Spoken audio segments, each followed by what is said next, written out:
Z. The rain stopped just before dawn. As the sky broke open into a wash of pale gold, the town of Martin's Ferry glistened, looking as though it had been scrubbed clean by the storm. The air was fresh, filled with the scent of damp earth and the promise of a new day. Down at the river overlook, CG and Chris stood silently, the world around them quiet except for the gentle dripping of water from the leaves and the distant, faint chime of church bells. They held the lantern between them.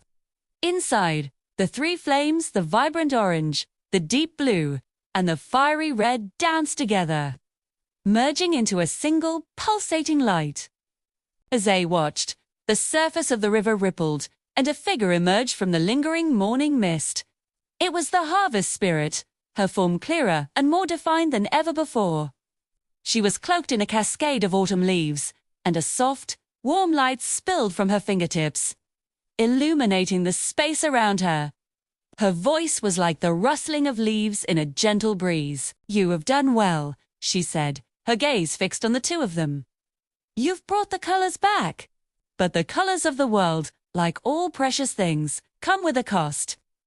CG, holding her breath, stepped forward. The lantern felt heavy in her hand. You said we had to choose. The spirit nodded slowly, her expression serene. "Indeed.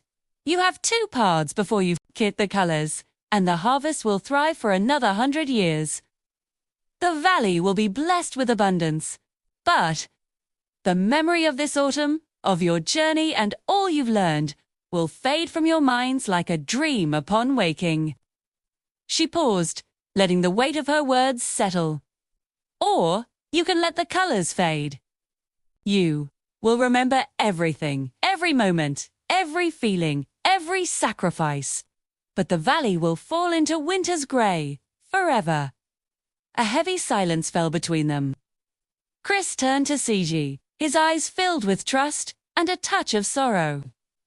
"You decide," he said softly. "You've always been the one who sees the real beauty in things, CG. The one who notices the little details. Everyone else misses." CG stared into the lantern, at the three flames swirling like tiny, vibrant heartbeats. She thought of the grey world they had lived in, and the explosion of color they had fought so hard to bring back.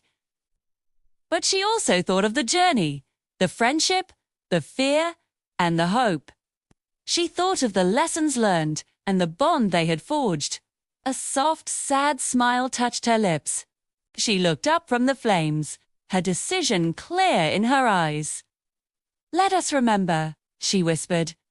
The harvest spirit bowed her head in acknowledgement. With a gentle breath, she blew upon the lantern. The flames didn't go out. Instead, they burst upward, swirling out of the glass and into the sky. A brilliant ribbon of orange, blue, and red light that soared high above Martin's Ferry. Bathing the entire town in a final, glorious golden glow.